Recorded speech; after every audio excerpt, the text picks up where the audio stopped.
Good afternoon, everybody. I see that we've got some attendees trickling in. Let's give folks maybe 30 seconds and then begin our webinar.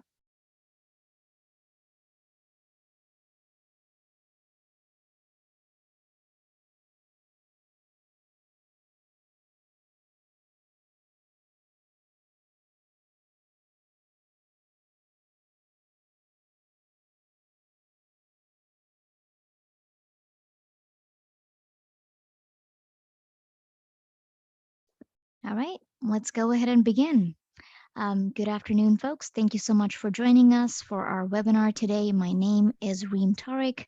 I am a Senior Project Coordinator at the National Environmental Health Association. At NEHA, I manage projects that focus on federally unregulated drinking water, climate and health, and emergency preparedness. Today's webinar is titled Virginia Private Well Small Community Water Systems and Septic Systems During Flooding and Storm Events, Maintenance, Preparedness, and Best Practices for Recovery. In partnership with the Virginia Department of Health and Virginia Tech University, NEHA is hosting this webinar, which focuses on maintenance, preparedness, and leading practices for the recovery of private wells, small community water systems, as well as septic systems during flooding and storm events. This training will provide information in areas of environmental mitigation and resiliency and provide information on best practices in preventing source contamination to surface groundwater. It'll also inform stakeholders of potential negative environmental outcomes from failed water systems and will provide information on how to best prevent point source contamination to surface groundwater. We have a series of speakers today from Virginia Department of Health. We've got Scott Vogel, Lance Gregory, Andrew Carter, and Doug Meyer. From Virginia Tech, we've got Erin Ling and Philip Brown. Erin will be introducing all of the speakers shortly. But before she does that, I do want to briefly cover some housekeeping items for this webinar. The first thing is, please note that this webinar is being recorded. The recording to this webinar will be placed on the NEHA website 2 weeks after its completion. As for Q&A, please note that we will be taking all questions after the presentations. But at any point, if you do have a question, feel free to insert your questions in the Q&A box or the chat box, and we'll take them towards the end. Also note that we are offering continuing education credits for this webinar. So if that's something that interests you, you can apply for those. And lastly, there will be an evaluation survey that will pop up as soon as this webinar is over.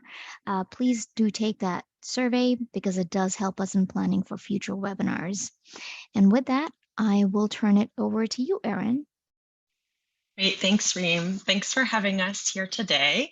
I'm just gonna call on each of our speakers so they can give a quick introduction of themselves. So I'll go ahead and start. My name is Erin Ling. I work at Virginia Tech and with Virginia Cooperative Extension, and I coordinate the Virginia Household Water Quality Program, which provides water testing and education to private well owners across Virginia. So I'll pass it off to Scott. Hi, everybody. I'm Scott Vogel. I'm the Virginia Department of Health Private Well Program Coordinator. So we regulate most of the private wells in Virginia. And just kind of a funny aside, our health alert network is going off right now. So I know it's just a test, but the phone will probably be ringing in a second again. But good to be here. Thank you.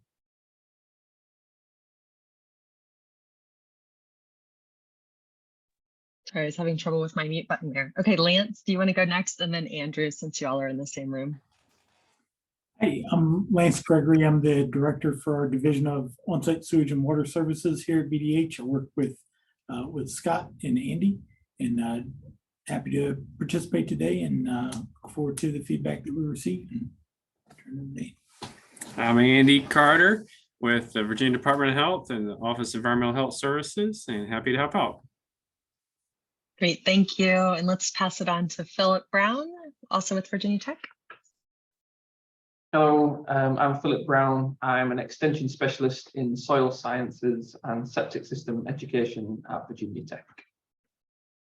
And then last but not least, Doug Meyer with Virginia Department of Health.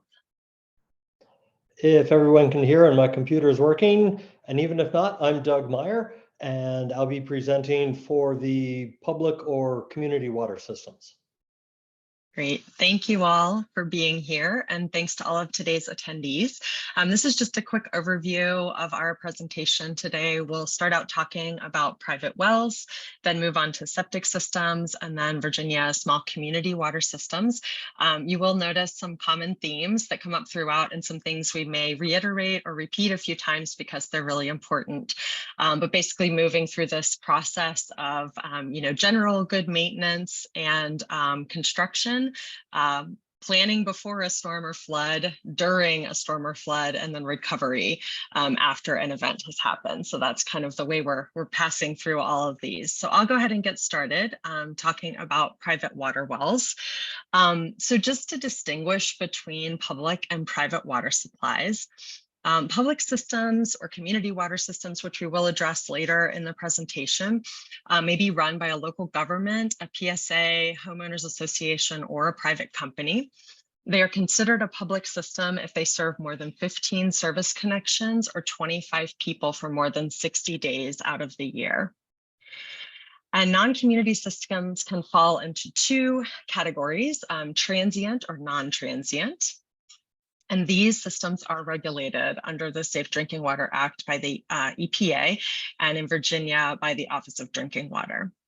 Many of these systems rely on groundwater, and many of them rely on surface water. So it really depends on where they're located and how large they are. Private systems, on the other hand, wells are considered private if they serve fewer than 15 connections or 25 people for 60 days of the year. And water well construction, application, and other requirements are regulated through the Virginia Department of Health.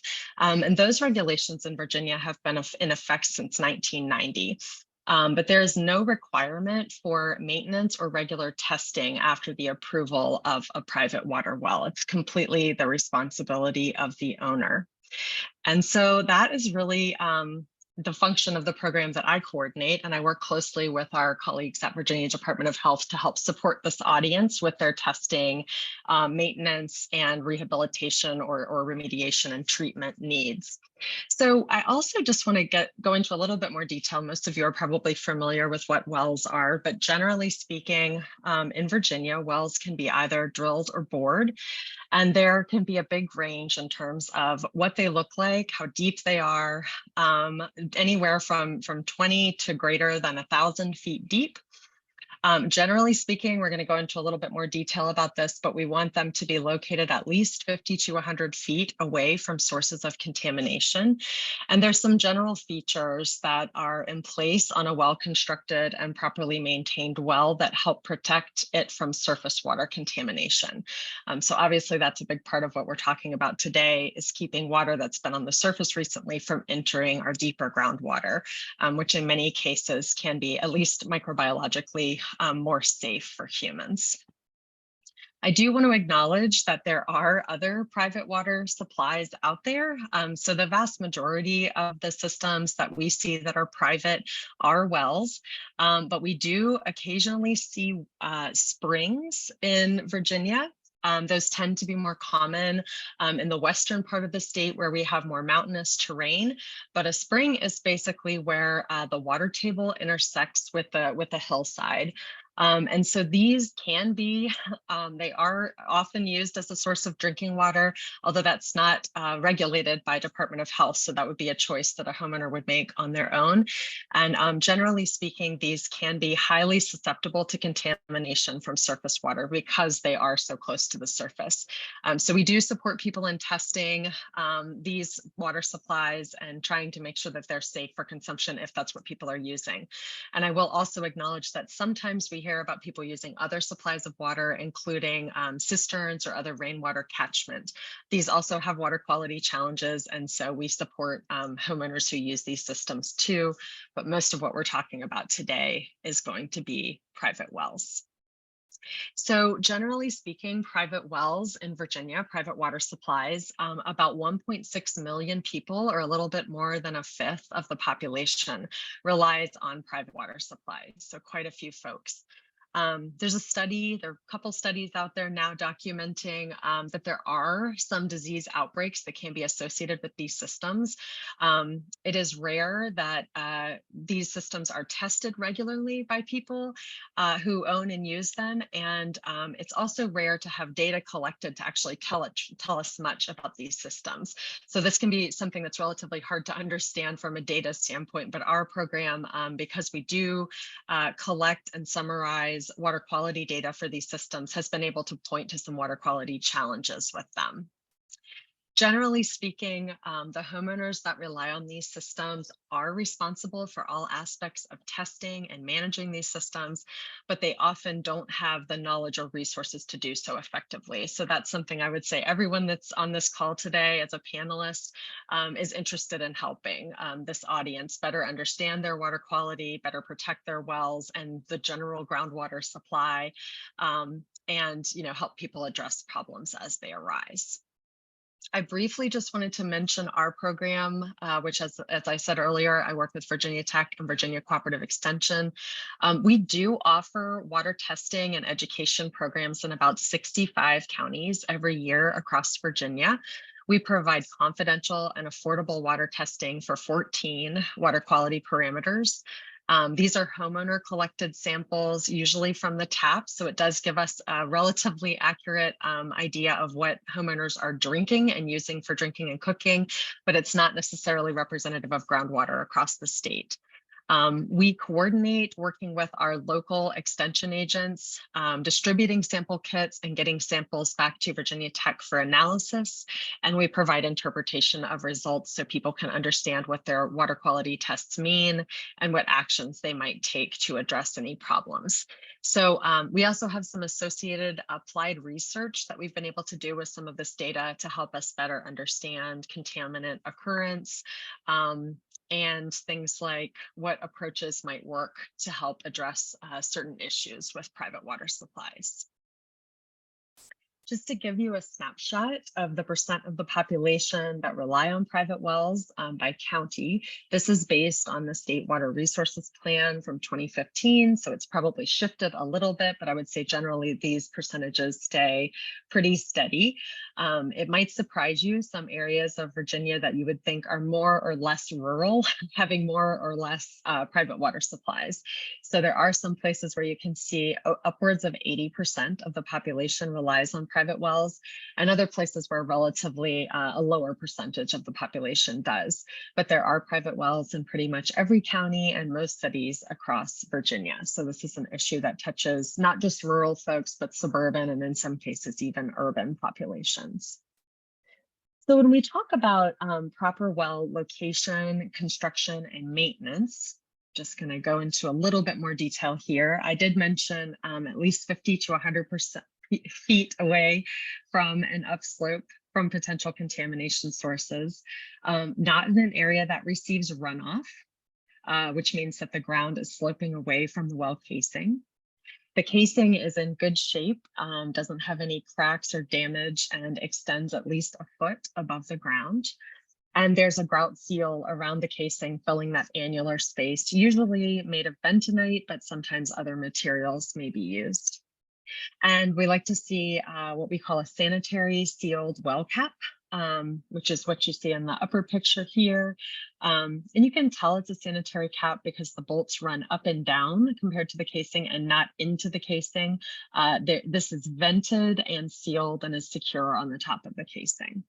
In the case of board wells, which we do see sometimes, this is a sealed, intact casing with the cap securely fastened on top. And we always would encourage backflow preventers in terms of the setting up of these systems. So this is just a snapshot of pretty much everything I talked about, kind of good practices in terms of constructing a well, certainly what's required in terms of the well regulations across Virginia, and what we would encourage a homeowner to look for and kind of keep up with in terms of maintenance. And Scott, I think I'm going to hand it over to you at this slide.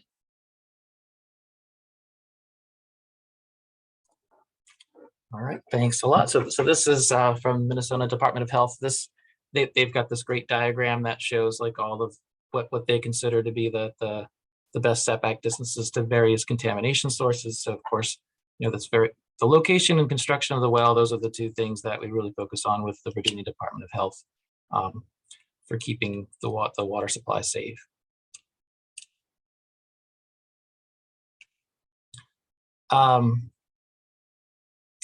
So one of the things that again, Aaron touched upon was that like the homeowners is their own basically they're in charge of their own water supply. So they're running their own water supply. So one of the best things they can do is to test first, before any kind of event or anything happens, but just to test, just to know what's in the well. When wells are constructed in Virginia, a lot of times the only test they're getting is a total coliform test at the very beginning when the well's put into service, and then after that it's not maintained or tested. No requirements anyways from VDH. It's important to keep the documents safe. If there's any kind of like information about the pump or the construction of the well, you can contact the local health department in Virginia, and there's a good chance that they'll at least have the permit for the well, which will tell you what type of well it was supposed to have been and where it was located. There might be an inspection that was done for that well. There will be an inspection statement, which is the approval of the well. And hopefully there's also a well log, which is the best source of information. The well log tells you the depth of the well, where the pump is set, the type of casing that was constructed in the grout and all that stuff. All important information for you as a homeowner that kind of can clue you into on things to look at, if you're monitoring your own water supply. If the well, a lot of older wells had a well house before the pitless adapters kind of were used all over the place. It's very important to make sure those well houses are maintained. A lot of people like to just store chemicals and store like random things, use them as a shed basically. It's important to keep those areas clean, to keep the chemicals out of there. And if there is a flooding event, to make sure there's supposed to be a floor drain on those well houses so that any water that gets into that well house will drain out somewhere. So it's important to maintain that drain to make sure that if it does flood in the area, that the water will drain quickly out of that well house and won't overtop the well. It's always good to, when you're inspecting the well, to make sure there's no wires hanging out. A lot of times the wires might be in a conduit that comes out of the well head, and like over years of weed whacking and stuff around the well head, you can cut through that conduit and you might see exposed wires. So it's just a good thing to check to make sure that any kind of wires you see have the proper connection, they're in a box or they're in conduit, so they can't be damaged and they can't be a danger. One thing to consider about that conduit is it's a direct entry point into the wellhead. So a lot of times they will just install that PVC pipe, basically run the wire through it and just stick it in the ground. Well, water can actually come up through through that PVC conduit and get into the well that way, or through the vents in the well. Abandoning wells, this is just something that pops up on my radar all the time. Like this year alone, there's already been just dozens of stories about people falling in wells and fatalities and animals falling in wells. It's just of course we really strongly encourage people, if they're not going to use a well, or if there's a well on the property that's in disrepair, to just go ahead and abandon the well. It does require a permit from the health department, and there are specific ways to do it. It should be filled with bentonite or a cement mixture to really fill that well in good.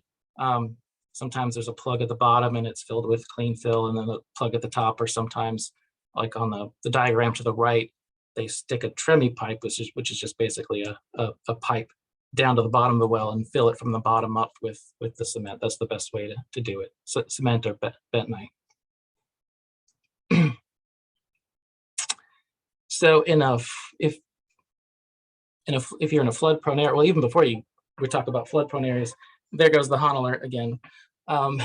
in a flood prone area, well, just in general, again, I said the best thing to do is to check with your local health department as a homeowner to make sure you have all the information about the well, the well permit, the well inspection statement, and the well log. You can also sometimes check with a a well driller if you've got that information. They might have old records and they might have the old well log for your well if it's not on file at the health department.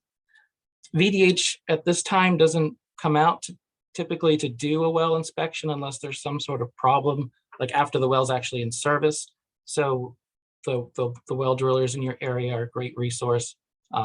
Some of them will come out and just do like an overall check of the well and check the electrical, check the plumbing, check the casing, and make sure everything is in top shape. If you're in a flood prone area, you can purchase a flood proof well cap. I don't know a whole lot about these. I know there are some folks that claim all well caps are flood proof, but they might say flood proof, but still have the vents in it to allow the air to get in. And if you got vents, a lot of times the water can get through those vent caps. But there are some ones that do have some unique, like I guess they're almost like check valves. They do seal those vents to stop any kind of water from overtopping the well and getting into it. And that's like one of the easiest things you can do, and it's fairly cheap.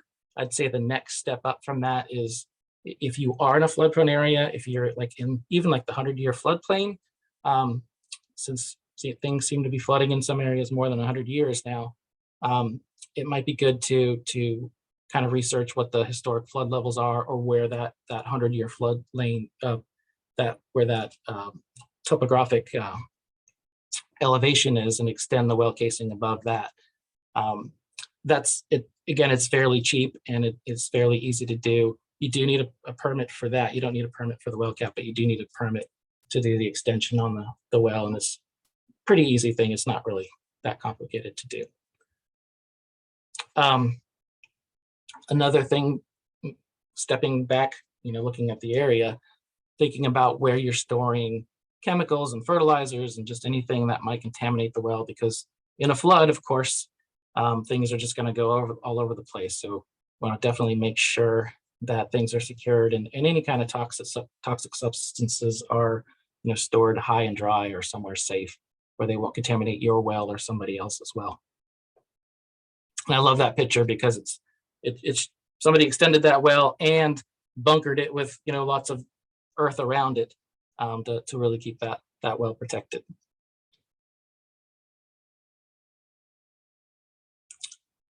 All right, some things to think about, to be prepared. Always be prepared. If you hear storms coming, things to consider. Of course, you hear it over and over again. Have have drinking water on hand. Have a gallon per person per day is still kind of like the standard that most people say. Some say 3 days, some say 3 to 5 days, but just the idea that you would have 3 days of drinking water in case you do have to hunker down and wait out the storm and wait for a period for like the roads to be cleared or for electricity to be restored, so you can go and resupply or get the well working again. You can consider installing a generator. If electricity goes out, the well goes out. So I'd say 99.99% of wells out there run on electricity these days. If they aren't working, the systems, your system's not going to be pressurized. You're not going to get water coming out of it. So if you make sure that generator's hooked up. A lot of folks have generators and they don't think about hooking up the well, mostly because the well's always going to be hardwired into your electrical. So you would have to actually have that generator kind of, as some people will backfeed it. I don't recommend doing that, but it should be professionally installed so that it feeds the plumbing, the electricity, the electrical circuits to operate the pump and anything else that you would want on, as an emergency to run while the power's out. Of course, drinking water on hand. The other thing you want to have is just a supply of water. You can fill up coolers. I always fill up my bathtub if I know a storm's coming, because I almost always lose electricity, it seems like. So, filling up the water, and that water is, I wouldn't recommend drinking. I wouldn't drink out of my bathtub, but it's just good to have water on hand, because you can take a bucket and scoop that water and dump it in the toilet, and guess what? Your toilet will flush. If you're on a gravity system, or if you have some some storage in your system, you might be able to use your plumbing for a little while. And then, of course, you can use that water for washing up and that sort of thing. So if a storm is imminent, what you might consider is saving, like if you have a water treatment system, an expensive water treatment system, or you have some components on your water system that you can, actually disconnect. You could always disconnect those and store them, in a safe area, to get them out of harm's way. Making sure that you're plugging any openings. If you remove the equipment, make sure that there's caps or there's some other way of plugging that equipment, to make sure the water system itself doesn't get compromised. If you don't have a flood-proof well cap, you can actually wrap the wellhead pretty tightly with some heavy-duty garbage bags, or some sort of plastic or something, and waterproof tape to really seal it up good. There's actually, I just learned about this recently, there is a shrink wrap kind of plastic thing you can put on top of the well. The only problem with that is it doesn't get between like the conduit and the wellhead, so it doesn't necessarily seal that gap where the air vent's coming through it. But it's just something to consider. You can actually try to save that well by covering it. And then, of course, wrapping any kind of electrical boxes and outlets, anything that once the water hits those electrical components, it can cause damage even if the electricity is not running at the time.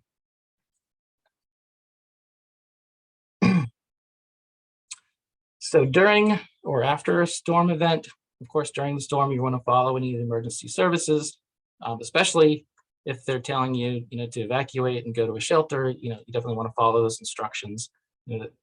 Sheltering in place, only do that if it's safe, if there's not an imminent danger that's threatening any lives or anything. Always stay out of flood waters. The waters are going to be carrying sewage, they're going to be carrying chemicals, and then, of course, any downed wires or anything like that can be kind of hidden in the flood waters and can electrocute you. The plumbing itself, like when the power goes out and your well stops working, your lines will stay pressurized. There will be some water in there. It's good to try to keep that water in there and not run your well, or run the plumbing completely dry. Because at least if you've got water in there, it'll keep water from, if it does flood, it'll keep water out of those water lines to some extent. Once it's safe after the storm, of course, you can inspect the wellhead again. You can inspect the area for damage, for down trees and things like that. And if the well does get flooded or the electrical components get flooded, it's good to have a professional inspect those things, because, like I said, even if the electricity isn't running, the water can get into certain components and not really dry out and just cause some problems if you flip it back on.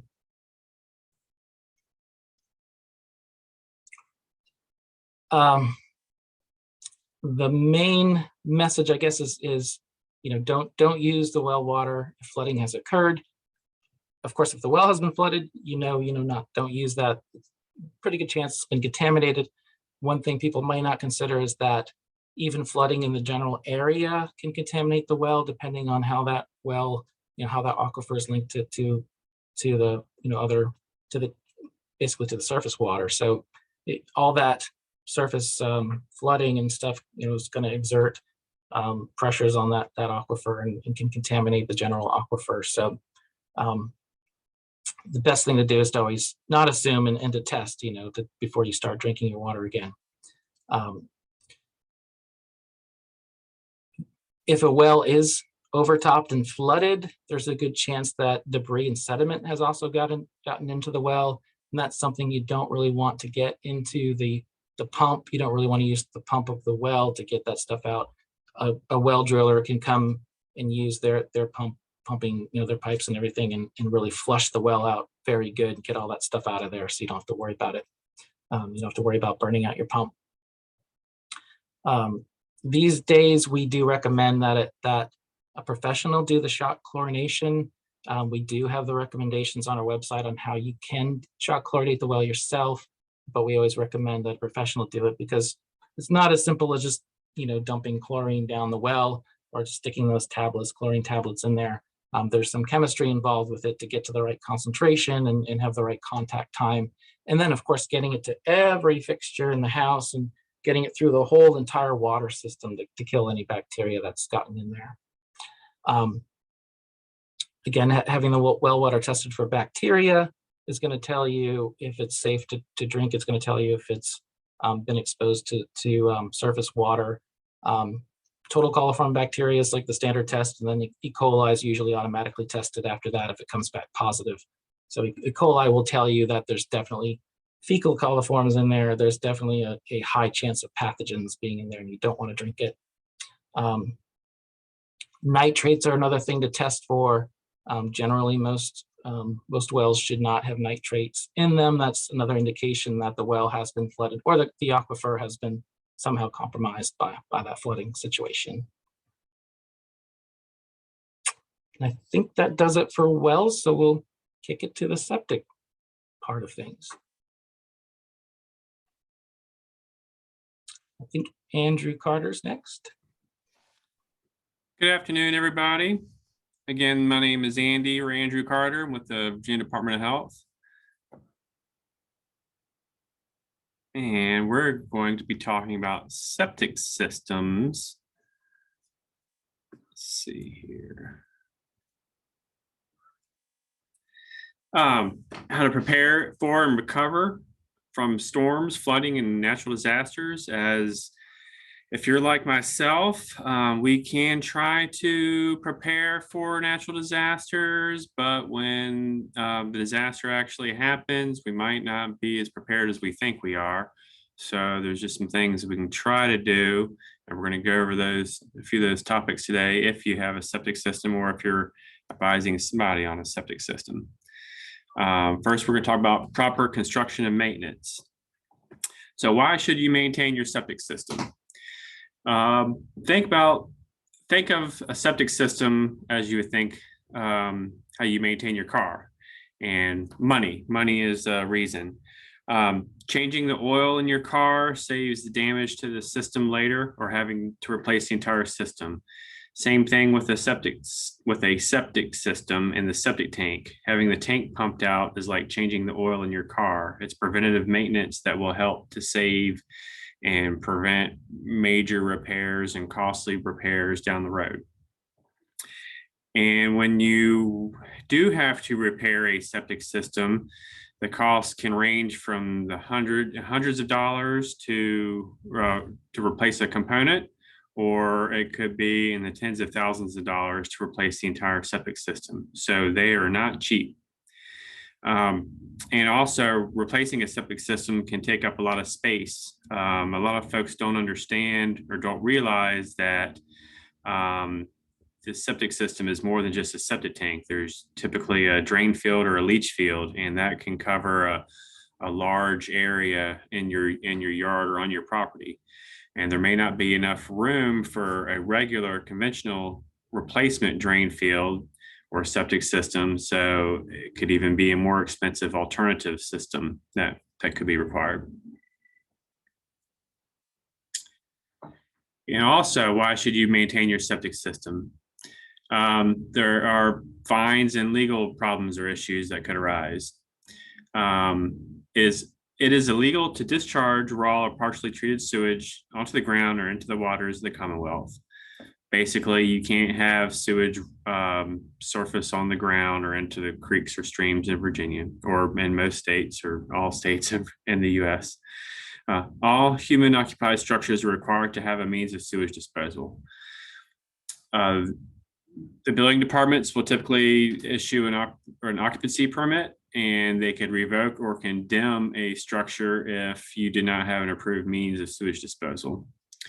Also, liens on a property or fines or orders from a judge or a health commissioner can be used to enforce these laws to encourage or require folks to have a properly working septic system. If you are a renter, You do have rights, and landlords are obligated to provide water and a safe drinking water supply, and also to have a proper means of sewage disposal.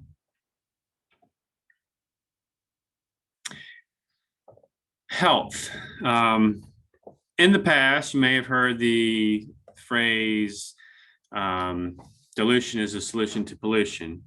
Well, now there's a lot more people in the world, and sometimes dilution is no longer the solution to pollution. The larger the population, the bigger the impact that we have on the environment, and the human population will also have a bigger impact on the Chesapeake Bay, lakes, streams, creeks. Thousands of years ago, thousands of years of plague and disease aren't wrong about sewage and water. Over time,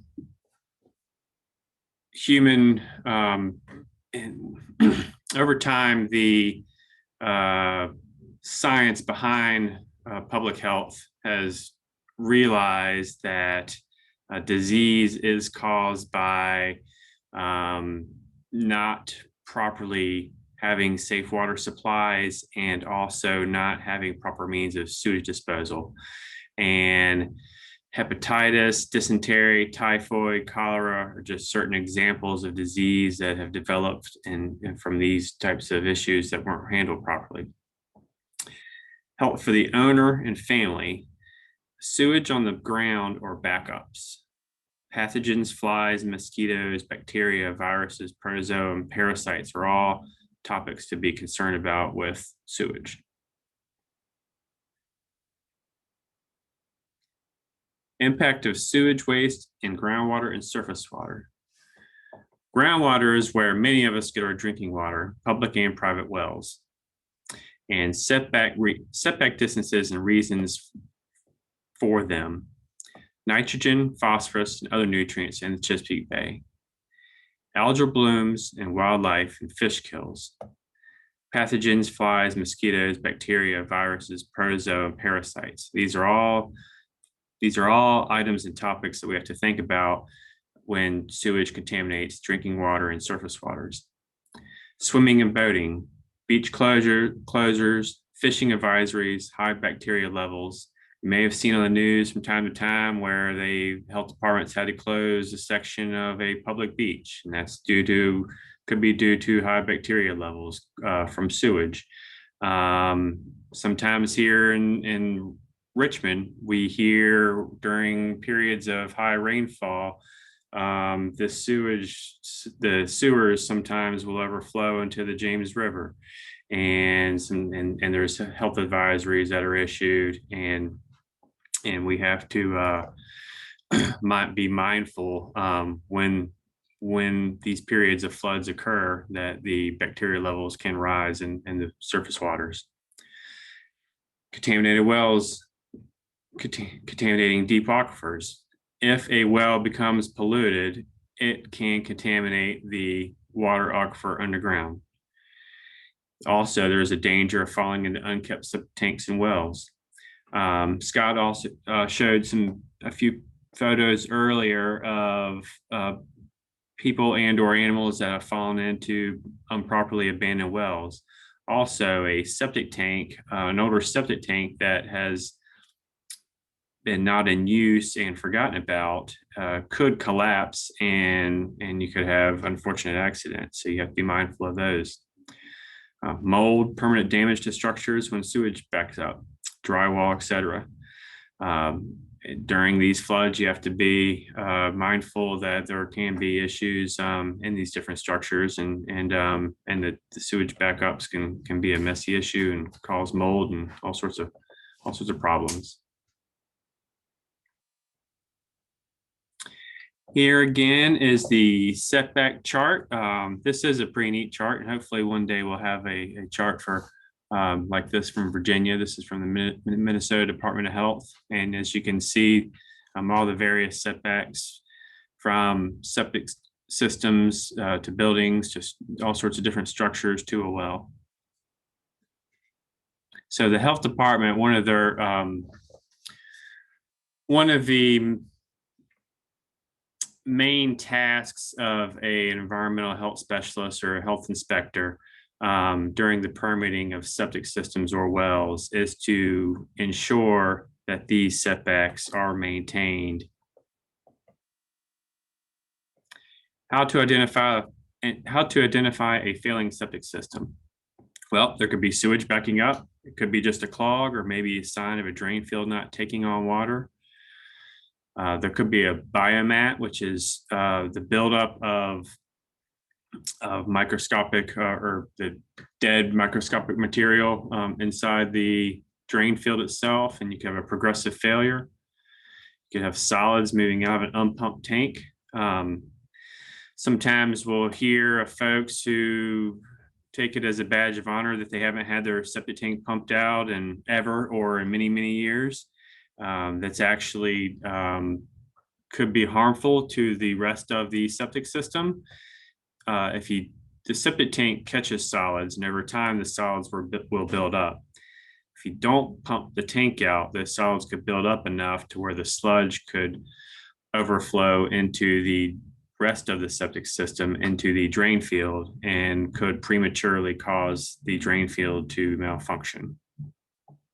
Another sign of a failing septic systems are wet spots in the ground, vegetation. Those are usually one of the most obvious reasons that folks learn that their septic system is not properly functioning, as also with sewage backups. So the two main reasons folks realize their septic system is not working is sewage is either backing up or sewage is coming out on the ground.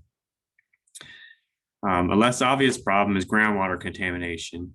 This may be evident by nearby wells or nearby surface water testing positive for fecal coliforms, but folks don't always test their wells, and they're probably not having any testing on the nearby creek. So unless somebody becomes sick and does a little investigative work, it's hard to determine if a septic system is contaminating the groundwater. Alarms. This is another obvious problem that pops up, and will let folks know that their septic system is not properly working. It doesn't mean it's actually failing, but maybe a component has temporarily malfunctioned. Many of the septic systems have pump tanks these days, and there's also quite a few more alternative septic systems, which usually have a sort of pre-treatment, and or most of them do also have pump systems, and they will have alarms. And when the alarm activates, there's usually some sort of an issue with the septic system that they need to address. Odors. Some may be normal. A lot is not good. There are septic systems can be vented. You will have vents on your roof. If you have a pump system, there could be a vent, and or you might have some slight odor from the pump tank access riser. So there may be some odor associated, but a lot of odor could be a sign that your septic system is malfunctioning. Some of those gases may be dangerous. I've heard stories of folks who have opened up septic tanks and peered down inside, and the noxious gas has basically knocked them on their feet or on their face. These gases can be dangerous, and please have a professional investigate any type of pump tank or septic tank. Beware of the constituents of waste: nitrogen, pathogens, chemicals, BOD, suspended solids. So yes, most folks do understand and realize that sewage and septic systems can be harmful. Please be aware. Start your check today. The law. Current law in Virginia is that all alternative systems have to be maintained at least once a year. Some manufacturers have additional requirements, and they may have to be maintained. Some sort of designs may require that the systems, or due to the size of the system, it might have to be maintained more than once a year. But if you have an alternative system, you are required to have operation and maintenance conducted by a certified professional and reported to the health department at least once per year. May be the law. This would be to have your septic tank pumped for a conventional system at least once every 3 to 5 years and or inspected by a professional. Sometimes you could have the tank inspected and it may not need to be pumped in 5 years, but at least have a professional report that, or provide you a report that it does not need to be pumped. But these type of systems that are affected by the Chesapeake Bay Act, it is required to have your tank pumped at least every 5 years. Be aware of what goes into your system. I try to tell folks just human waste and toilet paper only. No paper towels, no septic safe products, because we don't really know if they are septic safe. No chemicals and cleaners, proprietary additives, jury's not out, lotions, soaps, etc., fats, oils, greases, or do nots. In small doses, obviously people are going to clean their toilets and wash their hands, and you're going to have soaps coming off your hands and lotions. You're going to wash the lotion off your hand. You're going to have soap and shampoo when you shower. You're going to have soap when you do laundry. So the septic systems are designed to handle a minimal amount, but they should not handle an excess. I do not recommend that you clean your toilet every day. I don't know too many people who do. And or pour chemicals, oils, no motor oil, no greases. Don't fry chicken and pour all the grease down the drain. And I would just try to limit as much as possible that goes down the drain, except for your waste and your toilet paper. And also, you can have a visual inspection of your septic tank. Start today. Let's see. Limit use or just be aware of it. Saunas, garden tubs, luxury showers, etc. Consider low flow fixtures.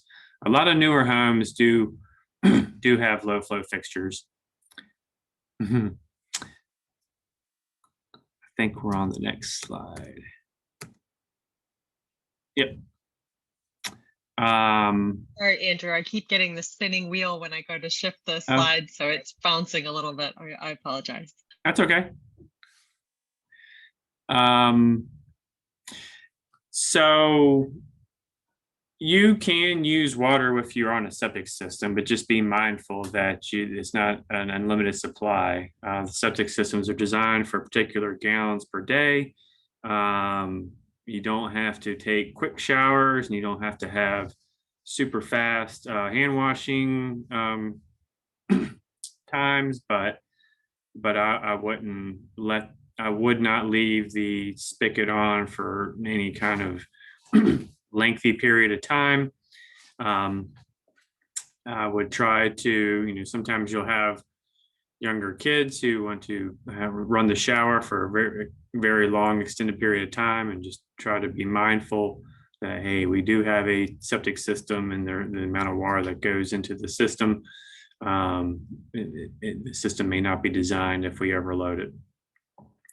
If you have guests and events over, post signage to remember only to flush waste and toilet paper. Considerations of excessive water use, events, parties. You may consider obtaining a portable privy or pumping your septic tank prior to the event. And if you have a few people over, it's typically not as big of an issue if you compare it if you had a large family gathering, or let's say a wedding. You may want to consider, okay, these folks are, there's a lot of people going to be using the restroom, so we might need to consider that the septic system might not be able to handle that amount of flow. Leaking fixtures, checked often for toilets running, nonstop drippy faucets. These can add up to a lot of water over time. Yes, if you have a toilet, actually I have a toilet at home in my house the past few days that has been acting up, and the the flapper and rear of the toilet is not sticking and the toilet wants to run extra amount of water, and it's kind of aggravating right now, so we're gonna have to deal with that. And a leaky toilet can add hundreds and hundreds of gallons to a septic system in one day. Also, keep garbage disposal use to a minimum. Most designers do not recommend garbage disposals to be used with a septic system, but we know that garbage disposals are out there. Typically, what I recommend folks to do is to wipe off your plates and your pots and pans with a paper towel into the garbage can before washing, and just limit the amount of food that goes into the drain. I use a little steel mesh catcher screen that I place over my garbage disposal, and I dump that once or twice or 3 times a day into the garbage can. It catches most of the big particles, and I just buy a new screen every 6 months, and about once every week or two, I do wash the screen in the dishwasher. Actually, could you go back, Aaron, just for 1 second? Excuse me. I'm working on it. I'm getting the spinning wheel again. I apologize. Okay. I have another screen up. I can just talk while it's spinning, but there is a chart on that last slide, and I won't go back. That's okay. Try again.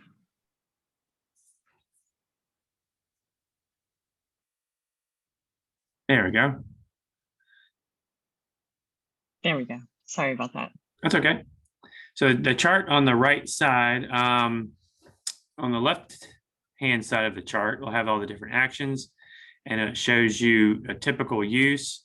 So you can see in this chart how much some of the older fixtures use water, and then some of the newer models are on the right. For instance, the old toilets use 6 gallons of water per flush. Now they use 1.5 gallons to 3 gallons. I'm going to bounce down to laundry. The older models use 50 to 60 gallons. Newer models use 40 gallons per load. Front load laundries machines use less water. Even the dishwashers, the newer models use approximately 6 to 9 gallons less per dishwashing load. So you can just kind of see this. And then down the very, very bottom, teeth brushing, hand washing, shaving. If you leave the faucet running while you do any of these practices, we all hopefully are brushing our teeth and washing our hands and shaving, and compared to if you turn the water off in the middle of these while you're brushing or washing. Okay, just wanted to show that. Thank you. So start today. Know where your cleanouts are in your house. If you have to use a snake or trip to a hardware store, can save on a clog. In Virginia, there is a cleanout required on the sewer line. And typically that cleanout is right when the sewer line exits the house. It'll be usually a 3-inch or a 4-inch cap. And that is very helpful to know. A snake is a wire tool that if you have a clog in one of the pipes, that you can use to insert into the pipe and try to unclog the pipe. Space out laundry and heavy water use and activities. So I try to recommend folks to spread your laundry out throughout the week and not to have one laundry day. My old grandmother-in-law would always have laundry. I think her laundry day was either Monday or Tuesday, and she would wash 6 or 8 loads that day, and she wouldn't do laundry the rest of the week. And I always tried to encourage, and she was on a septic system, and I always tried to encourage her to, hey, why don't you just wash a load or 2 a day and spread it out instead of overloading the septic on that one particular day. She had a hard time listening to me, and so sometimes she would overload the septic. Also, if you could space out your water use, if everybody showers in the night, maybe run the dishwasher in the morning, or vice versa. If everybody in your family household shower in the morning, you might want to run the laundry or the dishwasher in the evening. Irrigation systems, they are not recommended to be installed on top of the septic system. I would not recommend that at all. Backflow preventers, and also to know your system and design, keep logs, documents, know where the buried components are. If you have record of your septic system, keep them in a safe location. Don't forget where they are. And you could also contact your local health department to try to obtain those records and get copies and keep them for yourself. Trees and gardens and vehicles and grass. What goes and doesn't go over it. A completed installed septic system, it's recommended to be crowned to promote water diversion away from the septic system, and also a bed or a lawn of grass. We require that trees be removed at least 10 feet away from the septic system. I don't recommend that you drive any large vehicles over the top of any part of the drain field, or definitely not the septic tank. If you have a deep installed drain field that could be several feet deep, there are some septic drain fields that are 6, 8, 10, 12, 14 feet deep. You're probably not going to have an issue driving over with a car on the drain field, but I still would be mindful of where the septic tank and the distribution box are. But most folks don't have systems that deep, so it's just good. It's a good practice not to drive at all. Downspouts and drainage. The key to a septic system is drainage, and you're trying to use the soil to drain and treat the sewage and septic effluent, and the more you can keep that area dry, the better the septic system will work. If you could even divert downspouts, gutter drains, any type of drain, surface drains, or even just the surface topography away from the septic system and in the opposite direction, it would help the septic system to have a longer life. And plan for the future. Pumps will fail, life of a system. Nothing lasts forever.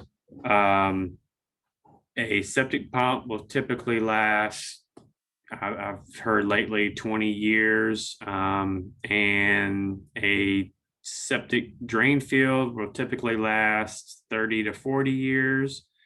So be mindful of this as well, and know that, or kind of keep in the back of your mind that you may have to pay for a replacement and or a repair at some time, and it's safe to maybe set aside a little money or to have a little fallback so you can be prepared when the septic system does fail. It's not a question of if, but when. All right, well, thank you. I'm going to leave it to Lance. Oh, I'm sorry. I'm going to leave it to Dr. Brown.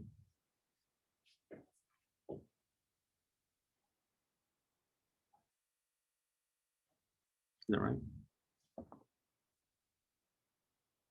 Thanks, Andy. Oh, am I still on? All right. You're good. I'm having a slide issue. I apologize. This has not happened before.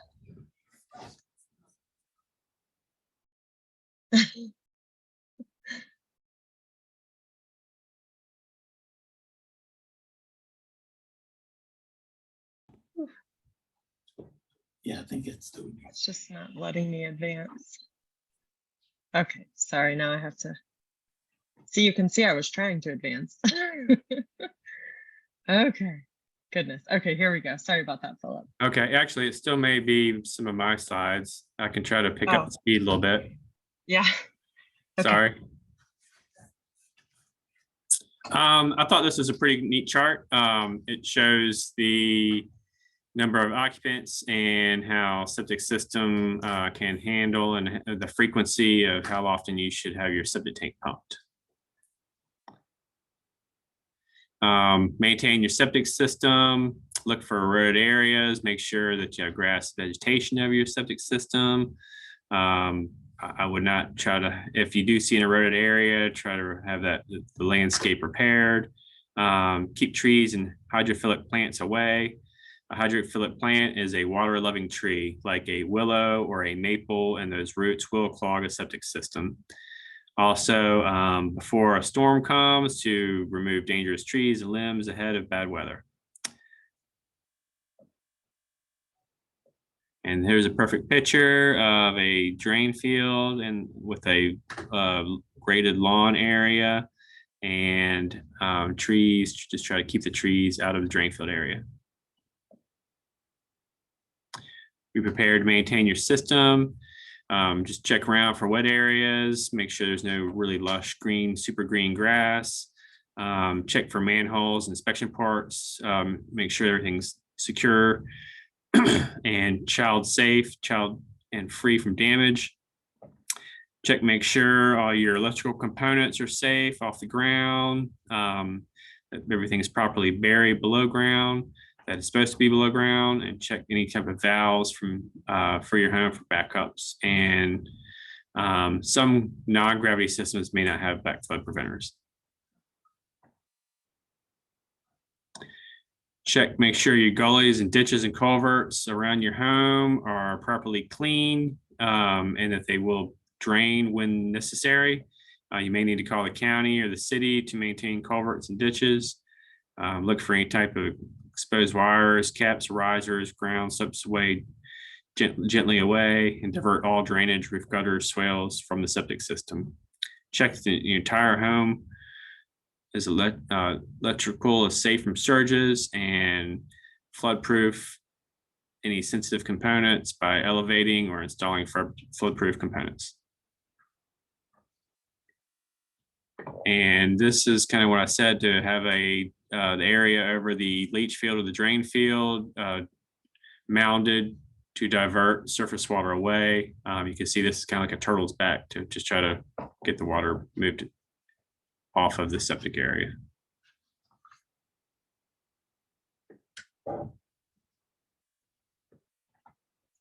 Okay, I'm going to sign off now. Turn it over. Thanks, Andy. Thank you. I think this is me now. So we're going to have a quick run through of how septic systems kind of work. In the diagram, we can see wastewater comes from the house, enters the septic tank, moves through a distribution box, and then into the drain field. And if Erin just does a couple of clicks, we'll see some rainfall come in, and then we get some flooding occurring. And then at this point, we start to see problems with the drain field, distribution box, septic tanks. They can start backing up. The water can't actually escape from the drain field. So if we move on to the next slide, this is kind of how a septic tank looks. I'm a simple man with simple diagrams, so this is kind of how I see it. This comes, we get water coming from the inlet, and then it goes out the outlet. It fills up, goes out the outlet. In this instance, when we get flooding, we get water backing up into the septic tank, and then it can in turn back up into the property. Obviously, you don't want that to happen. There's also other issues, such as the scum layer is a layer of fats, and that can be lifted up and then dropped into the tees or baffles, and that can cause further problems. So we can keep on going. This is kind of how your drain fields look and how they operate. And if we get flooding, so if we click, we get this kind of flooding, and instead of the drain fields being able to distribute the water into the soil, it starts backing up back into the system, or at very least, we don't have enough soil there to actually get the required treatment of the effluent. So we end up kind of almost direct, the effluent is almost directly going into the groundwater, which is something that we're definitely trying to avoid. Okay, so we'll keep on going. So if you're in an area where there is the risk of lots of flooding, it's important that you keep your manuals and all your information about your septic system, kind of maintenance logs, warranties, anything like that, and keep that in a dry space. Don't keep it in a basement that's going to flood. Some septic systems need electricity to work. It's important that you know that, and it's important to kind of have an idea about your septic system. Some people don't even know they have a septic system. So it's important that you know that you actually have a septic system, and potentially, is there any storage in there? Does it have electricity powering it, etc. So knowing all these things is very important going into it. This is kind of rehashing what the well people said. You know, you can have a generator. It's not a bad idea. In some instances, you may have air blowers or some kind of things like that that may need to be kept above the water line. So bear that in mind as well. Keep on. If there's a severe storm imminent, it is a good idea to try and block the lowest draining points in the house. If you can get out and rope off your system so you know roughly where it is, it's hard to locate if it's potentially underwater. And if you go out and check all your lids, vents, make sure they're all secure before any kind of flooding occurs. Septic tanks can float. The little image there is from some quite shallow installed tanks, but because if they are empty, if they're emptied before a storm, they become buoyant and they can float. If this happens, then any pipes going into or out of the tank can be broken. You can end up kind of it can be bad news for depositing your effluents. Plastic or fiberglass tanks are far more likely to float than concrete tanks, but it all depends on the buoyancy in there. So if at all possible, I know it's not always necessarily possible to predict a flood, but if it's at all possible, don't have your tank pumped just before a flood occurs. And again, kind of reiterating what the well people were saying, if there's a flood coming, turn off your breakers, kind of remove any kind of electrical devices, try and avoid that electricity, keep some kind of cleaning products around, bleach, gloves, etc. And just assume that any flood water that you come across probably does have septic effluent in there. So just treat it and into that kind of thinking. And then I'll move on to Lance.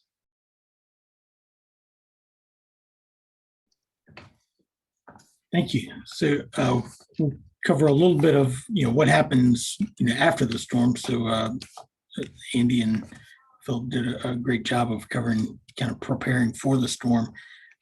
After a storm has happened and there's potentially impacts to septic systems and even just in the community in general, VDH is really involved in response and recovery efforts. So some examples here recently in our Cumberland Plateau Health Districts and our Lenawisco Health Districts, we've had some pretty serious flooding events recently, and they've been very involved in going out and helping to assess damage and provide guidance to homeowners on kind of next steps and things that we're looking for with regards to septic and well and different types of risk are, obviously, as we've talked about, flooding of the on-site system, which can result in effluent surfacing or getting into local waterways. You also have the potential for an on-site system to become a septic system to become exposed if flood waters erode away the soil. And then obviously the wells getting contaminated. And so those create issues of having potentially untreated septic effluent that's in the environment that can then, you don't want to be in those flood waters, but that can also potentially impact drinking water wells. And so we would want to advise homeowners not to use their systems if they're flooded, and also not to use their wells until they've had a chance to be tested. Another item that, and Scott touched on this with the wells, is the potential for fine particles. So with those flood waters can come fine silts and clays that get transported, and those can get into system components and really wreak havoc. So if a system has been inundated, you really want to make sure that you're checking that system before you put it back into operation, especially if you have electrical components, pumps, and things of that nature, because those can get clogged up and can really wreak havoc on the efficiency. So again, just checking for those and making sure that the system has not been impacted by those fine particles before you put it back into operation. Andy touched on water use and how that can impact an on-site system in general if you're overusing the system. And during those flood conditions, it becomes even more of an issue because now you've got, as Philip's really great slide showed, that inundation of the system. Well, it's not going to dry out automatically. Once the floodwaters recede, that doesn't mean that the system is dried up. So you need to reduce that water usage as much as possible until the system has had plenty of time to recover. So that means reducing, your faucet use, your dishwashing, your showering, taking clothes to laundromats and things of that nature. And that's the kind of advice that local health departments, when they're responding to these issues, are trying to provide to citizens and help them manage and make sure that the system can recover. In some cases, the system's damaged to the extent that it needs to be repaired. So obviously, a big key of this whole presentation has been, maintenance and making sure that you have your system properly maintained. If you're maintaining your system before an event, then during and after it will be much more easy to recover from that. Most of these system components are below ground, so again, they may not be damaged unless there's erosion, but flooding of the components can certainly cause issues. So if someone suspects that a system has been impacted, especially if they know that the system was inundated during the storm, they would want to have a professional come out and take a look at that. If you have electrical components, you have a pump, you would want to make sure those components are completely dried out before you're doing any work on those. And again, you would want to have a licensed professional doing that. And then a really important thing is just check to make sure, if you do have risers or caps on your system and the system gets inundated, making sure that those caps and risers are secure afterwards, so that nobody's falling in, the flood water didn't damage it, or you didn't have debris that damaged it to where it's now loose and potentially a health risk. So, again, the fine particles, making sure those are cleaned out and pumped out of the system so that they don't damage other components. And really just in general, making sure if your system is flooded, having that pumped out prior to putting it into operation. And then another good thing to keep in mind is wetness. So Andy talked about earlier, you don't want to drive over top of your drain field. Well, if you've got an area that's been inundated by floodwaters, the last thing you want to do is drive over top of it, because that can compact the soil, and maybe maybe your system was saturated, but it's going to recover. But then if you go in there prematurely or drive over top of it at all, now you can compact the soil, you can create ruts, and really have a massive problem on your hands. So just making sure that we're being mindful of staying off of drain fields all the time, but especially after these events. And with that, I'm going to turn it over to Doug Meyer to kind of switch topics on us and talk about public water supplies. So with approximately 1 minute left, we'll jump right in. A lot of excellent stuff has been covered, so I'm not going to recover that. What I will note is, as said in the beginning, the waterworks is 25 or more people. that is when it becomes a public health concern rather than a private health concern. And that is when I, with the Office of Drinking Water, would get involved in regulating the system. So less than 25 is private. You're kind of on your own. There are private regs, 12 VAC 5, 630. And depending on what you are, if you're also a camp, then you're covered by the camp regulations. If you're a swimming pool, you're covered by the swimming pool regulations. So there are lots of regulations here at play. If you have more than 25 people, then you are a public system. And the drawings there show a driveway into a house and a freeway system. You might suspect that the freeway system is very specifically engineered and watched and maintained. And you might suspect that the private system is not watched and maintained. And that's kind of the difference between the two of them, is that one has robust regulations and the other doesn't. But for my driveway, I still want it to be safe. So a lot of the things that have just been talked about for private are the exact same things that I would be talking about for a public system.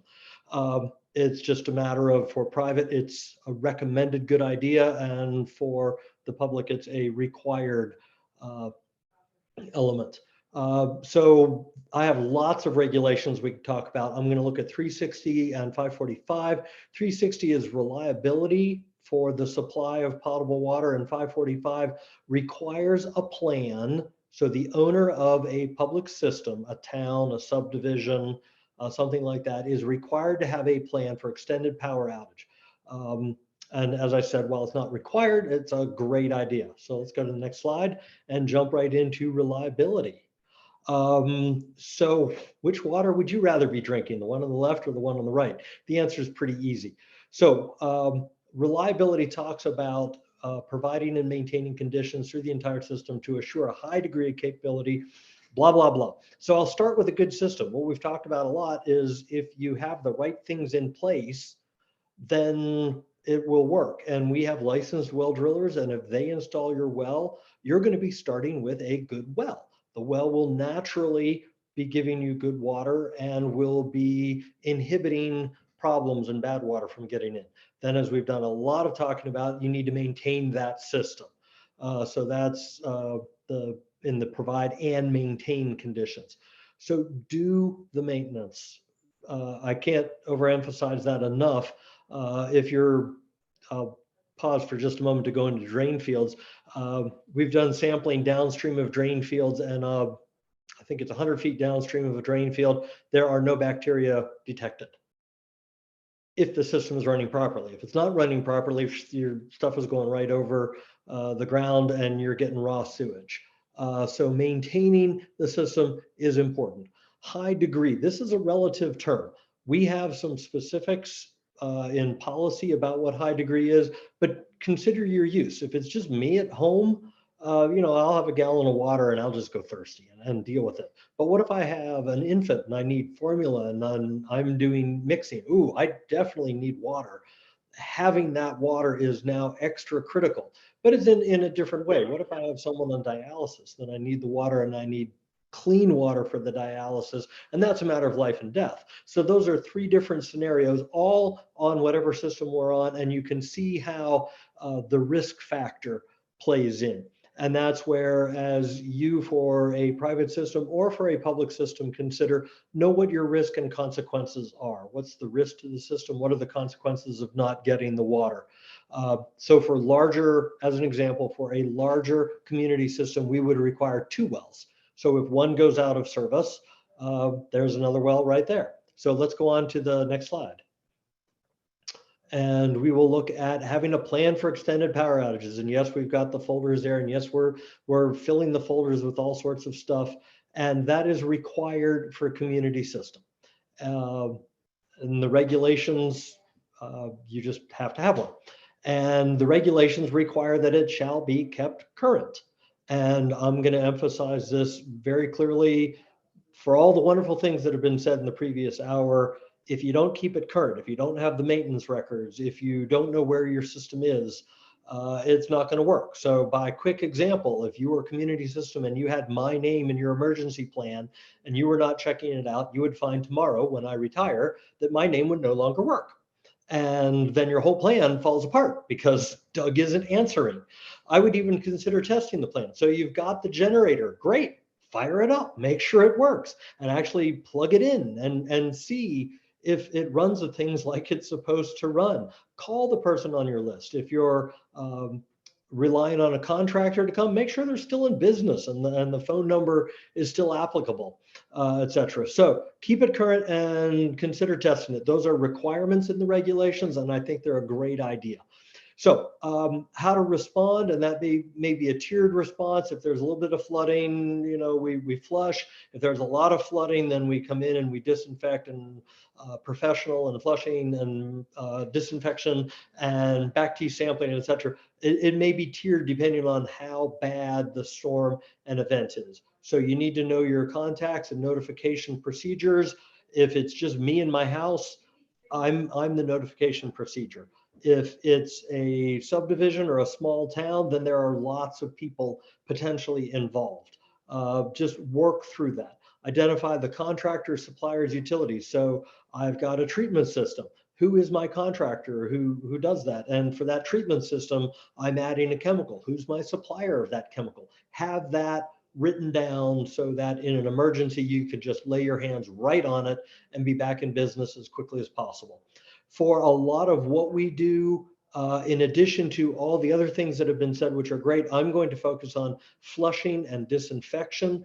So we talked about keeping pressure in the pipes. I highly, highly recommend that. That is why they say do not drink the water in third world countries, is because they do not keep the pressure on, and that allows the contaminants to get in. So the more you can keep pressure on the system, the less likely you are to get contaminants, mainly biological. And the best treatment for biological contamination is a thorough flushing and disinfection. We talked about alternate water supplies, water in the bathtub, water in jugs, bottled water, whatever you need. At the end of the list there is hauler. I will put a big exclamation caveat next to that one, which is, yes, you have a hauler and you call him up and he says, yep, I'm your man. You know, I can get there right away. And in an emergency, the hauler is going to have about 5,000 phone calls and you're going to be down the list. So you thought you had something, but it may not work. And with respect to that, consider that a widespread power outage or widespread flooding will cause widespread shortages. The hauler is not going to be available. And you think, I'll go get a generator. Go to Lowe's after any storm. They don't have any generators left. They've all been bought. So at that point, the preparation is very important. We talked about sampling. I'm going to recommend 2 samples 24 hours apart.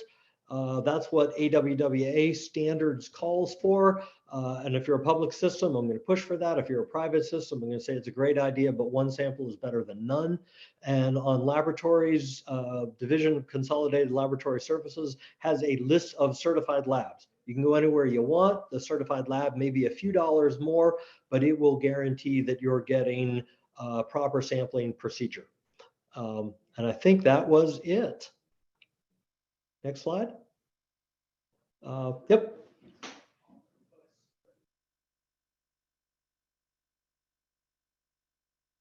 All right. Well, thank you to all of our speakers for the insightful presentations. That was great and very helpful. I see in the Q&A box we've got 1 question, so I'll just go ahead and read that out loud. And if anyone wants to take a stab at that, feel free to do so. The question goes like this: does karst limestone geology create additional risk for wells during floods? I'll go ahead and jump on that. Yes, it definitely does. The whole idea of the karst geology is that you have limestone in the rock or in the fissures, and as that washes out, I can connect things from very far away. So even though I am a long distance away from the flood or the river or whatever the problem is, with the karst geology, I can have very quick links over great distances. And the contamination from something fairly far away can very quickly come into my area. So at that point, there's nothing I can do to maintain my neighbor's property, but I just need to be aware that if they're not maintaining their property and their septic system and their well system, that it could end up impacting me and mine.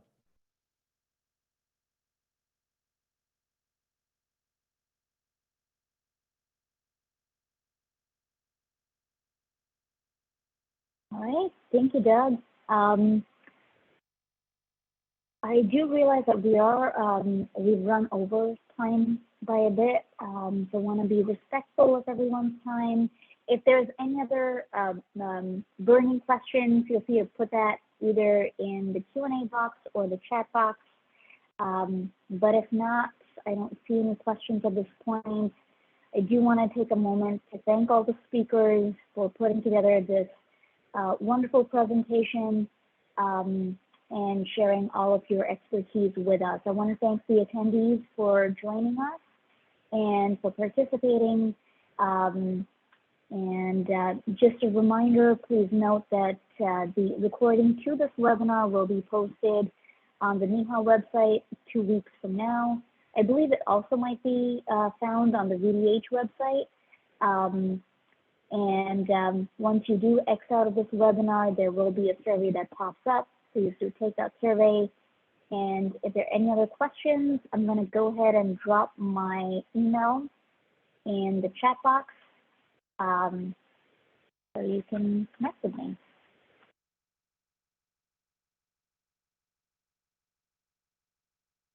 All right, seeing no other questions, well, thank you everyone for your time, and have a good day. Thank you. Thanks, Thank you, everybody. Doug, for doing this on your last day. Yeah, thanks, Doug. My Congratulations. pleasure. Actually, I retired 10 minutes ago. So bonus Perfect. time. Thanks, everybody. Bye. All right, thank you.